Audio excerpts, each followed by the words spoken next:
Hello అక్కలు, అన్నలు, తమ్ముళ్ళు, చెల్లెలు ఎలా ఉన్నారు? అందరూ బాగున్నారా? నేనైతే సూపర్ కూల్గా ఉన్నాను. And welcome back to our channel Siri smiles.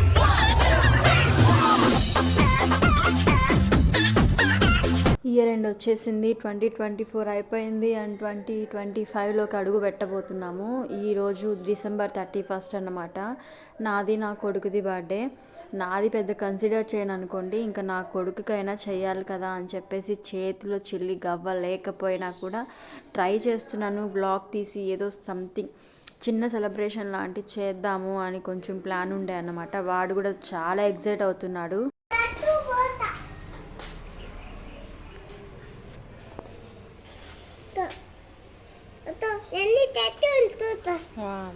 ఇంత పెద్ద చెట్టా?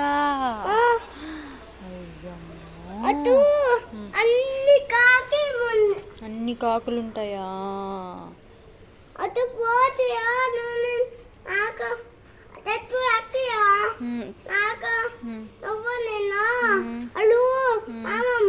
ఎవరు వాళ్ళు? అంటే ఎవరు వాళ్ళు? కాకుల? నువ్వు నేను చెట్టు ఎక్కితే కాకులు తినేస్తారా?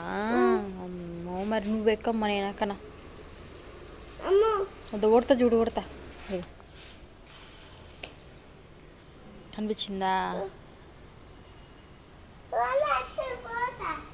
ఈరోజు స్టార్ట్ అవ్వడమే ఏదో ఒక దిగులతో స్టార్ట్ అయింది మాకు. ఇంకా ఏం చేద్దాంలే అని చెప్పేసి గమ్ముకు పడుకుంటే, నా కొడుకేమో నాకు హ్యాపీ బర్త్డే కదా, ఏం చేస్తావు, కేక్ తెస్తావా, అది ఇది అని అడుగుతూ ఉన్నాడు. నాకెందుకు పాపం అనిపించింది. అండ్ ఏదో చేతిలో ఉన్న కాడికి చేద్దామని చెప్పేసి వేపాకు తెప్పించి ఆ రోజు వేడి నీళ్ళల్లో వేపాకు ఉడకబెట్టి, అంటే వాడికి పోసే నీళ్ళు ఉంటాయి కదా, వేడి నీళ్ళు, ఆ నీళ్ళల్లో వేపాకు వేసి వాడికి స్నానం అయితే చేయించాను అన్నమాట. దీనికి పెద్ద రీజన్ ఏం లేదు, జస్ట్ మంచిది కదా అని చెప్పేసి ఇలా చేశాను. అండ్ వాడైతే రెడీ అయిపోయాడు. వాడి బర్త్డే డ్రెస్ అదే అన్నమాట. నా సెలెక్షన్ ఎలా ఉందో కామెంట్ చేయండి. వాడైతే ఫుల్ ఆఫ్ ఎగ్జైట్మెంట్లో ఉన్నాడు. నేనైతే అసలు ఫుల్ ఆఫ్ సాడ్నెస్తో ఉన్నాను, ఎందుకంటే చేతిలో డబ్బులు లేవు. పిల్లాడికి కేక్ తేడానికి కూడా డబ్బులు లేవు. మీరు నమ్ముతారో నమ్మరో, పిల్లాడికి చిన్న కేక్ తీసుకురావడానికి కూడా నా దగ్గర డబ్బులు లేవు. మా ఆయన అడిగితే కూడా ఆయన దగ్గర కూడా ఈ మంత్ ఎందుకో చాలా టైట్ ఉందని చెప్పాడు. సో నాకైతే అక్కడికే చాలా దిగులేసిపోయింది. అయ్యో ఏంటి ఈరోజు ఇలా అయింది అని చెప్పి. లాస్ట్ ఇయర్ కూడా మాకు టైట్గానే ఉండే, కాకపోతే ఉన్న దాంట్లో ఉన్నట్టు ఏదో కేక్ తెచ్చి డెకరేట్ చేసి బెలూన్స్ కట్టి నేను మా ఆయన నా కొడుకు కేక్ కటింగ్ చేసి ఆ రోజు ఏదో కొద్దిగాలో కొంత హ్యాపీగా ఉన్నామేమో. కానీ ఈ ఇయర్ అయితే అస్సలు కలిసి రాలేదు మాకు. ఈ మంత్ ఎస్పెషల్లీ ఈ మంత్ అయితే అస్సలు కలిసి రాలేదు. ఏం కొనాలన్నా కొంచెం ఆలోచించాము మేమైతే. సో ఈరోజైతే వీని రెడీ చేసాము. రెడీ చేసి ఇంకా ఆఫ్టర్నూన్ తిన్న తర్వాత పడుకుంటాడు కదా, పడుకొని లేచిన తర్వాత ఒకటే ఏడుపు, ఎందుకు డెకరేట్ చేయలేదు, ఎందుకు బెలూన్స్ కట్టలేదు, వాడికి వచ్చి రాని భాషలో ఏడుస్తూ ఉన్నాడు అనమాట. చెప్పుకొని ఇంకా ఇదంతా ఎందుకులే అని చెప్పేసి ఇంట్లో లాస్ట్ ఇయర్ కొన్న డెకరేషన్ వస్తువులు ఉన్నాయి కదా, అవన్నీ తీసి ఇంకా డెకరేట్ చేయడం అయితే స్టార్ట్ చేసిన. అండ్ బ్యాక్ సైడ్ కట్టుకోవడానికి క్లాత్ కూడా లేదు ఈ సంవత్సరం. అందుకే మా చెల్లెలు చీర ఉంటే ఆ చీర అయితే బ్యాక్ సైడ్ అలా సెట్ చేసి, అండ్ ఆ రిబ్బన్స్ ఉన్నాయి కదా, ఆ రిబ్బన్స్ ఎప్పుడో 5 సంవత్సరాల క్రితం కొన్నవి, అవి ఇప్పుడు పనికి వస్తున్నాయి అన్నమాట. అట్లా డెకరేట్ చేశాను. అండ్ హ్యాపీ బర్త్డే థీమ్ ఉంది కదా, అది లాస్ట్ ఇయర్ సిడ్డిగాడి కోసమే, వాడి బర్త్డే కోసమే అన్నమాట తీసుకున్నాను. అండ్ లైటింగ్ వచ్చేసి దీపావళికి తీసుకున్న లైటింగ్. అండ్ ఆ టేబుల్ ఉంది కదా, ఆ స్టూల్ మీద కప్పిన క్లాత్ ఏమో నా డ్రెస్, చిన్న స్టూల్ అనమాట అది. అండ్ వెనకాల క్రిస్మస్ అది ఉంది కదా ట్రీ, అదైతే సెట్ చేశాను.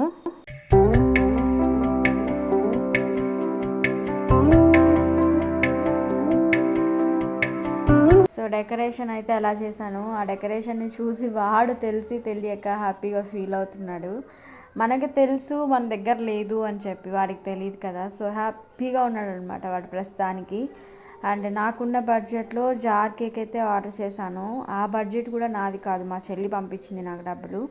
సో ఆ బడ్జెట్లో నాకు ఈ జార్ కేక్ మాత్రమే దొరికిందనమాట. పెద్ద కేక్ ఆర్డర్ చేసుకోవడానికి ఇంకా అంత బడ్జెట్ సరిపోదు కదా, అందుకని ఈ జార్ కేక్ అయితే ఆర్డర్ చేశాను. దాన్ని చూసి కూడా వాడు తెగ ఫీల్ అయిపోతున్నాడు. ముందైతే నాకు స్పైడర్ మ్యాన్ కేక్ కావాలి అని ఎగిరాడనమాట. తర్వాత ఇది చూసి ఎందుకు వాడు కూడా కామ్గా అయిపోయాడు. ఇంకా మా చెల్లెలకి, మా అమ్మకి, ఇంకా వాళ్ళందరికీ కాల్ చేసి ఇంకా వీడు క్యాండిల్ కూడా లేదు చూసారా, ఇంట్లో క్యాండిల్ కూడా కొనలేని పరిస్థితి ఆ మంత్. సో ఇంట్లో ఎప్పుడో దీపావళికి కొన్న క్యాండిల్ ఉంటే ఆ క్యాండిల్ వెలిగించి పెట్టినాను. తర్వాత మా వాళ్ళకి కాల్ చేసి ఇంకా వాళ్ళు హ్యాపీ బర్త్డే సాంగ్ పాడుతుంటే వాడు క్యాండిల్ ఆఫ్ చేసిండు. ఇంకా కేక్ ఒకరికొకరు తినిపించుకున్నాము. వాళ్ళ డాడీని కూడా కనెక్ట్ చేద్దాం, వాళ్ళ డాడీ డ్యూటీకి వెళ్ళాడు. సో మా ఆయన్ని కూడా కనెక్ట్ చేద్దాం అనుకున్నాను, కానీ కాల్లో ఆయన కనెక్ట్ అవ్వలేదు. వీడియో కాల్లో మా వాళ్ళైతే సాంగ్స్ పాడుతున్నారు. హ్యాపీ బర్త్డే సాంగ్ పాడుతుంటే వాడైతే తెగ ఫీల్ అయిపోతున్నాడు అనమాట. సిగ్గుపడుతున్నాడు, హ్యాపీగా ఫీల్ అవుతున్నాడు. మిక్స్డ్ ఎమోషన్స్ ఉండే వాళ్ళు అయితే. అండ్ కేక్ అయితే సూపర్ టేస్ట్ ఉండింది. మేమిద్దరం కొంచెం తిని రిమైనింగ్ వాళ్ళ డాడీ కోసం ఫ్రిడ్జ్లో పెట్టాడనమాట. వాళ్ళ నాన్న ఎప్పుడో నైట్ 12-1కి అలా వస్తాడు. సో ఆయన కోసం ఎత్తిపెట్టాడు కేక్ అనేది. అండ్ ఆ డెకరేషన్ చూడండి, చూపిస్తున్నాడు, చూడండి డెకరేషన్ చూడండి అని చెప్పి ప్రౌడ్గా చూపిస్తున్నాడు. నెక్స్ట్ 2 days కూడా వాడు ఆ డెకరేషన్ని తీయనివ్వలేదన్నమాట. తీస్తే ఏడుస్తున్నాడు. ఏదో ఒకటి చెప్పి ఆఫ్టర్ 2 days అదైతే రిమూవ్ చేసేసాను డెకరేషన్ని. అండ్ ఐ హోప్ ఈ ఇయర్ లాగా నెక్స్ట్ ఇయర్ జరగకూడదని అనుకుంటున్నా. అఫ్ కోర్స్ ఈ ఇయర్ వాడైతే హ్యాపీగా ఫీల్ అయ్యాడు, థ్యాంక్ గాడ్. నేనైతే దేవుడికి థ్యాంక్స్ చెప్పుకుంటాను. ఏదో చిన్న కేకు, చిన్న డెకరేషను, వాడైతే హ్యాపీగా ఫీల్ అయ్యాడు, అది చాలు. అండ్ నెక్స్ట్ ఇయర్ దీనికంటే కొంచెం బెటర్గా ఉండాలని అయితే హోప్ చేస్తున్నాను అనమాట.